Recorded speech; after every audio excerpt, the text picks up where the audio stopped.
Palm Springs debuted on Hulu in July of 2020, in a time with little competition because we weren't allowed to go to movie theaters. But more surprising, even in normal times, this might be my favorite movie of the year. Though Da 5 Bloods is also a huge achievement and definitely a must-see. Seriously, don't skip it because it's an hour longer and serious or you think it feels like homework. It's a powerful, beautiful film. Why Palm Springs works so well is even more interesting. At first glance, it's just a rehash of the Groundhog Day formula, but with a more modern sense of humor and a more straightforward romantic comedy setup. And since Groundhog Day is basically a perfect movie, of course its spiritual successor also works. But what does it do to deserve so much credit? 3 huge, crucial story changes. The first, editing. This is the nerdiest structural critique, but also the bravest choice the movie makes.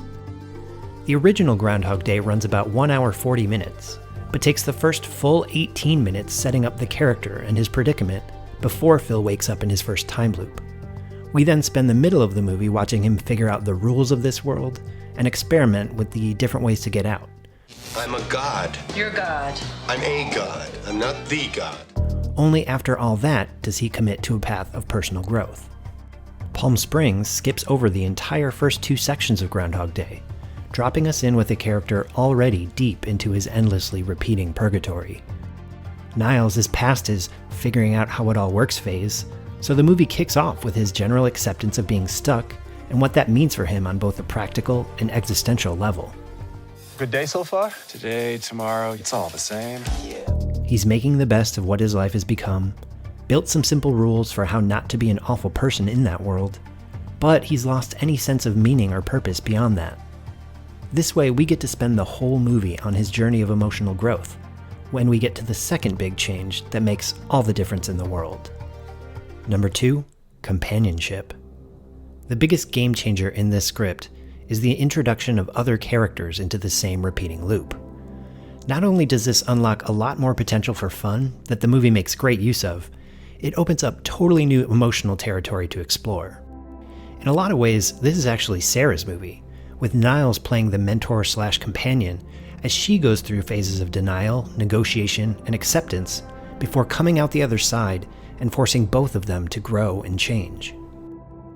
Now, this isn't a story of a man getting one day just right so he can earn redemption, which has always had a sort of creepy stalker implication in Groundhog Day, since our protagonist's whole goal is to effectively trick the woman he desires into loving him back.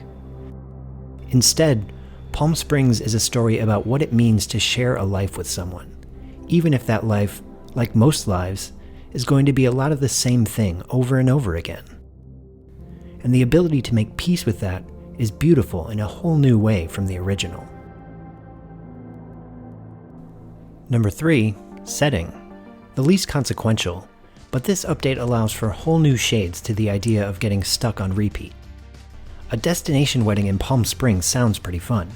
In normal circumstances, this would be something you look forward to and almost certainly post to your Instagram to make people jealous.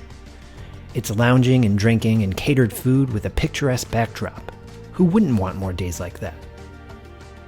But again, the movie both exposes how empty all that ultimately is, and pushes its characters to go beyond what we're supposed to want out of life, to find something deeper than the gram-worthy lifestyle that only looks good on the surface. Even the most idyllic, indulgent days lose their luster eventually, and at a certain point, you want something more.